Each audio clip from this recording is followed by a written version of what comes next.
Aries. Kung may ugnayan ka sa kaibigan zodiac sign na Cancer, iwasan muna ang pagdedesisyon tungkol sa pera o negosyo. Maaaring magdulot ito ng kalituhan. Ang color black at color yellow ay maaaring magpabagal ng kilos. Ang number 4, number 8, at number 20 mas okay na magamit kung may pagkakataon. Taurus. Kung makakaalalay sa iyo ang kaibigan zodiac sign na Aquarius, posibleng magkaroon ng hindi pagkakaintindihan kung gagawa ng desisyon. At huwag munang sumabay sa emosyon. Ang color red at color blue ay maaaring magdulot ng tensyon pag biglaang maglalakbay. Ang number 6, number 11, at number 19 ay pahiwatig ng mabagal na daloy ng araw pag iyong nagamit. Gemini. Kung may ugnayan ka sa kaibigan zodiac sign na Capricorn, iwasan muna ang mga usaping may kinalaman sa pera o commitment.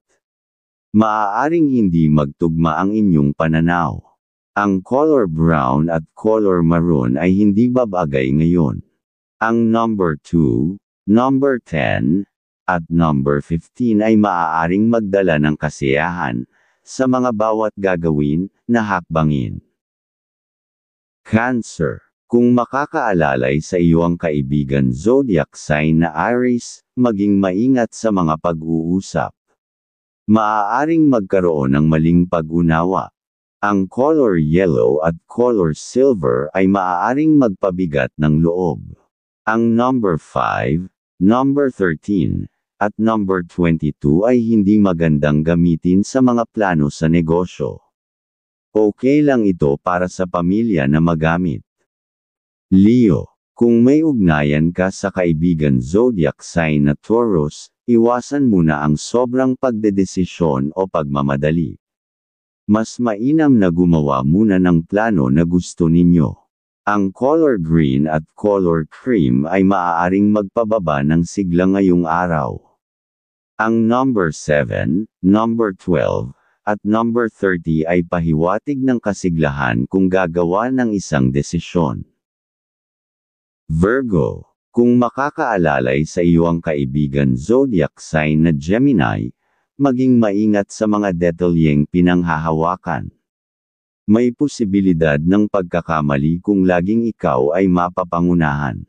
Ang color orange at color gold ay maaaring maglabas ng mga positive vibes pag iyong nagamit sa mga dapat gawin.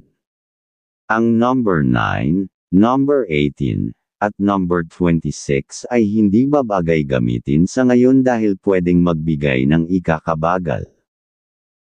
Libra. Kung may ugnayan ka sa kaibigan zodiac sign na Scorpio, iwasan ang pakikipagdiskusyon o mga isyong emosyonal.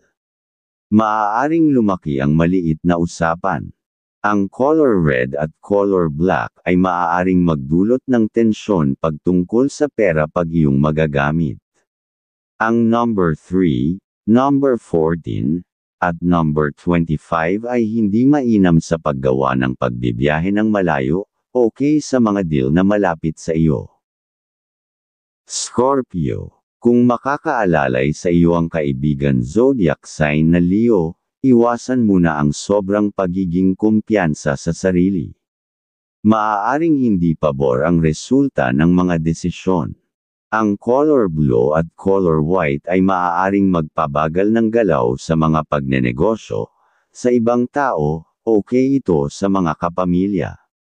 Ang number 11, number 16, at number 27 ay hindi magandang gamitin sa mga transaksyon. Sa ibang tao dahil okay ito para sa kapamilya. Sagittarius. Kung may ugnayan ka sa kaibigan zodiac sign na Virgo, iwasan ang pagpasok sa bagong kasunduan o deal. Maaaring may kulang sa impormasyon. Ang color brown at color silver ay maaaring magpahina ng loob pag pera ang usapan. Ang number 8, number 17, at number 24 ay pahiwatig ng pagkaantala o aberya. Capricorn. Kung makakaalalay sa iyo ang kaibigan zodiac sign na Pisces, iwasan muna ang pagdedesisyon sa personal na bagay. Maaaring hindi malinaw ang isip mo sa ngayon. Ang color aqua at color pink ay maaaring magdulot ng kalituhan pag nagamit mo sa pagmamadali. Ang number 6, number 15, at number 23 ay hindi mainam gamitin. Aquarius. Kung may ugnayan ka sa kaibigan zodiac sign na Scorpio, iwasan ang sobrang tiwala sa mga naririnig.